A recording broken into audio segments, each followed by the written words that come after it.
Hi, Boker Tov, Shavua Tov. We're starting now the days in between Pesach and Atzeret and Shavuot, correct? And we're having Sefirat HaOmer in between. There is a beautiful custom those days in many communities that they read every week one perek of Pirkei Avot. Right? I remember as a kid in my shul in Israel, we used to stand in line. Every single kid used to read Mishnayot on Shabbat. Beautiful custom, and like that you finish the whole entire Masechet until Shavuot because you have 7 perek. Very nice.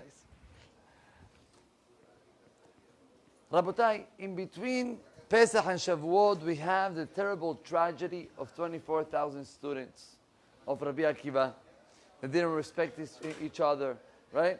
Sinat Chinam. And the question is, Rabotai, we're not talking about kindergarten kids.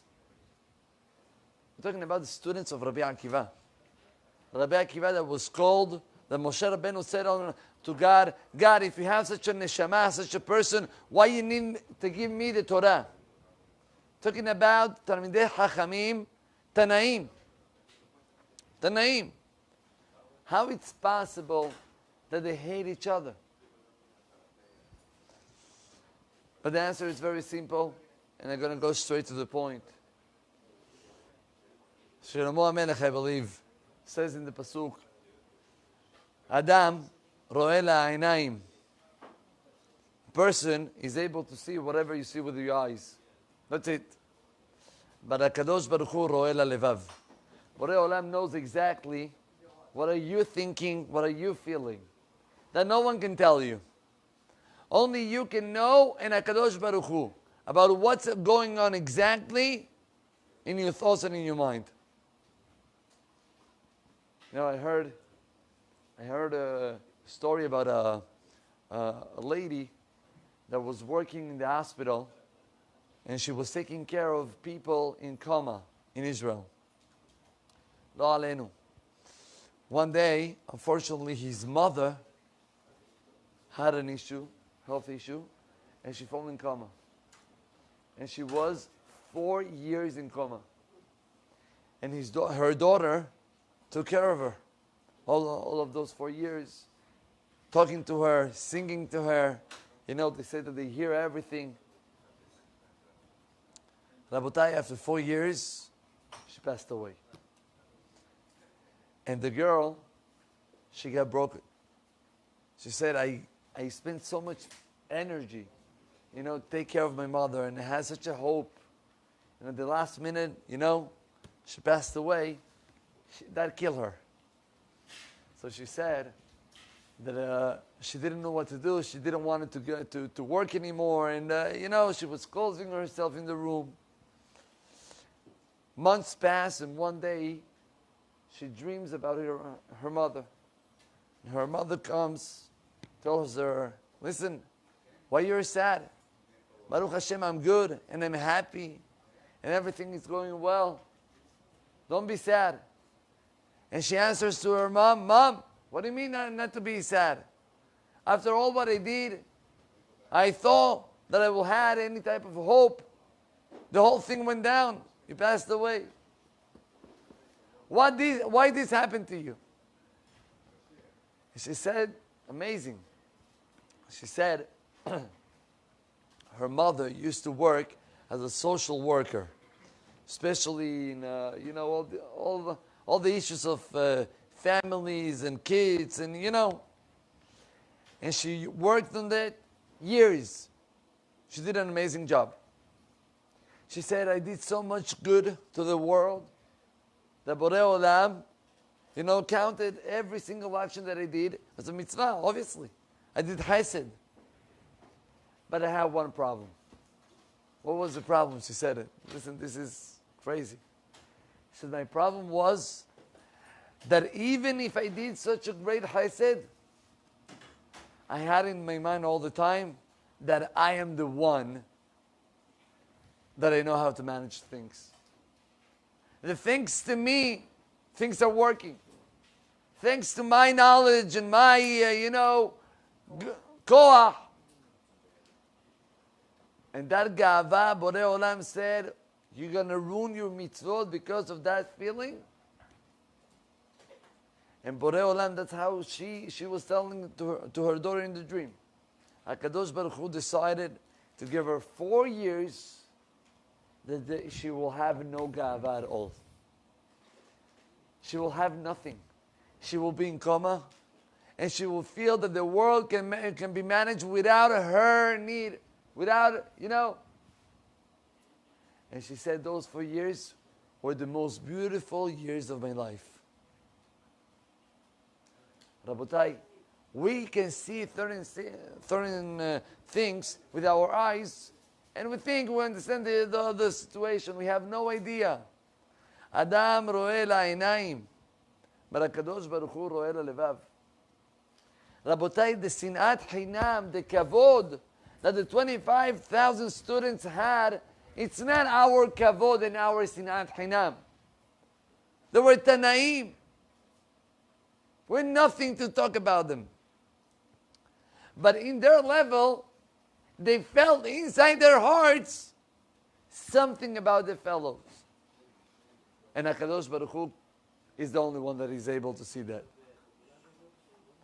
Rabotai, how the Pasuk writes, V'yadata hayom v'hashevotai levavecha. Whatever we know, we have to apply it in our hearts. What's in our hearts? In your feelings. Whatever you feel in life, that no one can see it, right? You have to be Yerei Shamayim, also like the Rabbi mentioned yesterday, Baseter kebagalui. You remember that? Baseter kebagalui. Also when you are inside yourself. I gotta tell you something amazing. If we're talking about thinking of good, I'm gonna tell you a story. I heard it from the chief rabbi of Tzfat. His name is Rav Shmuel Eliyahu, the son of Cham Mordechai Eliyahu, alav hashalom. This story said he heard it from the family of the guy that the story was about. A few years ago, 35 years ago, there was a soldier in Israel that was killed and kidnapped. His name was Zechariah Bauman.